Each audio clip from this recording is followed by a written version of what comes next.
इसलिए थोड़ा सा इग्नोर करने का है। बेसिकली क्या है पूजा जी, देखो मामला तो सिंपल ये है कि शॉर्ट कवरिंग और फ्रेश खरीदारी दोनों हो रही है स्क्रीन पे।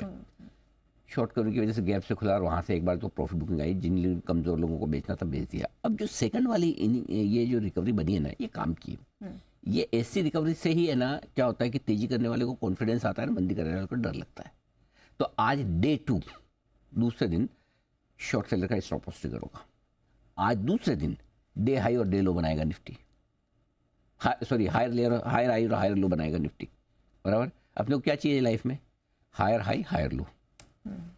पिछले दिन के हाई के ऊपर की क्लोजिंग, मतलब क्या, पिछले दिन का हाई यानी कल का 22,394 था, उसके ऊपर क्लोजिंग चाहिए। ठीक है। तीसरा डे हाई पर। तो अभी तक तो तीनों कंडीशन पूरी कर रहा है ये। और शॉर्ट सेलर का स्टॉप लॉस भी ट्रिगर हो रहा है। आखिरी स्टॉप लॉस किसी ने रखा होगा तो 22,550 के आसपास होगा, तो उसकी भी इच्छा शायद पूरी हो जाए जिस हिसाब से ये बढ़ रहा है। तीसरा भी ट्रिगर हो जाए। बैंक निफ्टी थोड़ा, सुबह नेहा जी बैठी, इनसे बात भी हुई थी, सुबह मैंने बोला था आज बैंक निफ्टी पे नहीं, हम निफ्टी में ही खरीदारी करने का मौका ज़्यादा देखते हैं। ऑफकोर्स बैंक निफ्टी भी नीचे आएगा 22,375 के आसपास, तो अच्छा एंट्री पॉइंट वहाँ मौका मिला भी, वहाँ से भी 300 पॉइंट वो भी ऊपर है, दोनों चले, लेकिन ज़्यादा बढ़िया निफ्टी दिख रहा है आपको। अब आइए डेटा बता दूँ। डेटा क्या कह रहे हैं? नंबर 1, गिर कितना सकते हैं ये आपको ध्यान रखना बहुत जरूरी है। गिर गिरा के आपकी जितनी मर्जी गिर जाओ, लेकिन डेटा ये कह रहे हैं कि कल के हाई के ऊपर ही आपको बंद होना पड़ेगा। कल का हाई था 22,394, 22,400 पर है, करीबन 2 करोड़ शेयर ओपन इंटरेस्ट में। जो हाईएस्ट है उसके नीचे क्लोजिंग नहीं होगी। अब मेक और ब्रेक लेवल आपका क्या है? 22,500।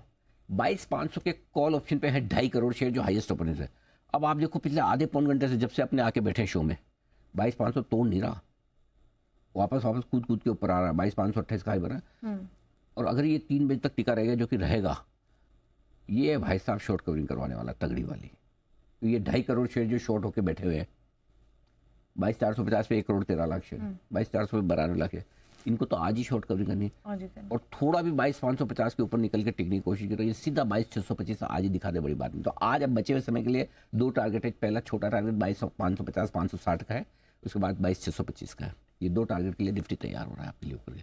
तो इसलिए पहली चीज़ ये कि शॉर्ट है तो कोई न कोई स्टॉप लॉस आप जरूर रखकर चले, और 22,550 के ऊपर बंद हो तो बिल्कुल आप स्टॉप लॉस अपना काट लें। बैंक निफ्टी कल का हाई था 48,667, एग्जैक्टली वहीं पर है। 665 समझ लीजिए 600। अब इसके ऊपर बंद होना चाहिए। अगर इसके ऊपर बंद नहीं होता तो बैंक निफ्टी उतना मजबूत नहीं हो रहा जितना होना चाहिए। करेक्ट। तो फिर भी निफ्टी पर फोकस, तो बैंक निफ्टी आज हम इग्नोर करेंगे। अभी हमको इस वक्त बैंक निफ्टी ना खरीदना है ना बेचना है, कोई ज़रूरी नहीं हर रोज़ इसको देखना जरूर क्या है। वैसे वीकली एक्सपायरी है तो ज़्यादा एक्शन होता नहीं, तो आप निफ्टी पे ही फोकस करिए। नीचे आए 22,400 पर एंट्री कीजिए, या 22,550 के ऊपर टिक जाने पर एंट्री कीजिए, दोनों जगह खरीदने का मौका बन सकता है। पिछले 2 सेशन से भारतीय बाज़ारों का मूड माहौल काफ़ी पॉजिटिव देखने को मिल रहा है। आज भी देखिए तो अच्छी खासी तेज़ी भारतीय बाज़ारों में देखने को मिली, लेकिन अभी आप अमेरिकी बाज़ारों की बात करोगे तो डाउ फ्यूचर्स, नैस्डैक फ्यूचर्स और S&P फ्यूचर्स तीनों ही नेगेटिव में ट्रेड करते हुए आपको नजर आएंगे। डाउ में करीब 250 पॉइंट की गिरावट, नैस्डैक में भी करीब 1% की गिरावट, और S&P 500 भी आधा % से ज़्यादा की गिरावट के साथ अभी आपको देखने को मिल जाएगा। लेकिन पिछले 2 सेशन से जिस प्रकार से भारतीय बाज़ारों में कामकाज चल रहा है, कॉल राइटर्स के लिए वो मुसीबत बन गया है, क्योंकि उनके एसएल अब ट्रिगर होते हुए ही दिखाई दे रहे हैं। यदि उन्होंने 22,500 का या 550 के स्टॉप लॉस लगाए होंगे तो आज उनके स्टॉप लॉस ट्रिगर होते हुए भी दिखाई दिए हैं।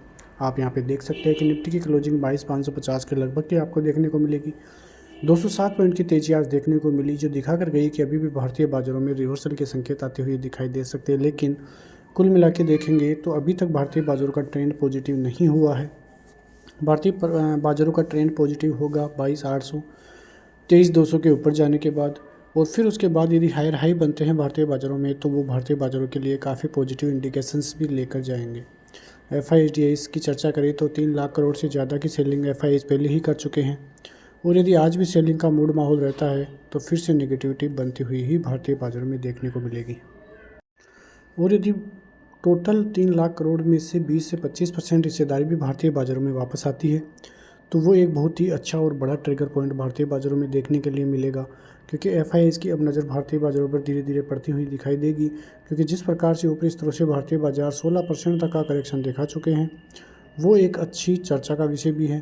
क्योंकि इतने दिनों से भारतीय बाज़ारों में जिस प्रकार की रैली देखने को मिल रही थी, उससे तेज़ गति से भारतीय बाज़ारों में वो गिरावट देखने को मिली। अब देखना ये है कि क्या भारतीय बाज़ारों का ये जो 2 दिनों का रिवर्सल है वो कितना मजबूत और टिका हुआ रहता है। 21,800 अच्छा खासा सपोर्ट जोन बना हुआ है।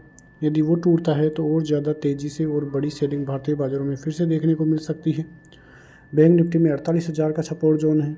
यदि वो सपोर्ट जोन टूटता है तो और ज़्यादा तेज़ गति से भारतीय बाज़ारों में गिरावट देखने को मिल सकती है। तो आपकी नज़रें भारतीय बाज़ारों पर ज़रूर रहनी चाहिए। उसके अलावा निफ्टी की ऊपरी स्तरों की बात करें तो 22,650, 22,800 ये अहम स्तर होंगे रेजिस्टेंस के लिए। और बैंक निफ्टी की बात करें तो 48,800, 49,000 और 49,200 ये 3 रेजिस्टेंस जोन बैंक निफ्टी के लिए आपके लिए रहने वाले हैं। तो इन पर सभी तरह से आपकी नज़रें ज़रूर रहनी चाहिए। एक तरह से देखें तो भारतीय बाज़ारों के लिए ऐसी कोई पॉजिटिव खबर नहीं है जिसकी वजह से कोई बड़ा ट्रिगर पॉइंट आता हुआ दिखाई दे, लेकिन कोई नेगेटिव न्यूज़ भी भारतीय बाज़ारों के लिए नहीं है। अमेरिकी टैरिफ की वजह से भी भारतीय बाज़ारों पर दबाव इतने दिनों बना हुआ था। अब देखना यह है कि क्या भारतीय बाज़ारों में फिर से रिवर्सल आता है, लेकिन फिर भी सतर्क होकर रहिए। इसमें इन्वेस्टमेंट करने का काफ़ी अच्छा मौका अभी आपको देखने को मिल जाएगा। मिलते हैं नेक्स्ट वीडियो में। जय हिंद, जय भारत।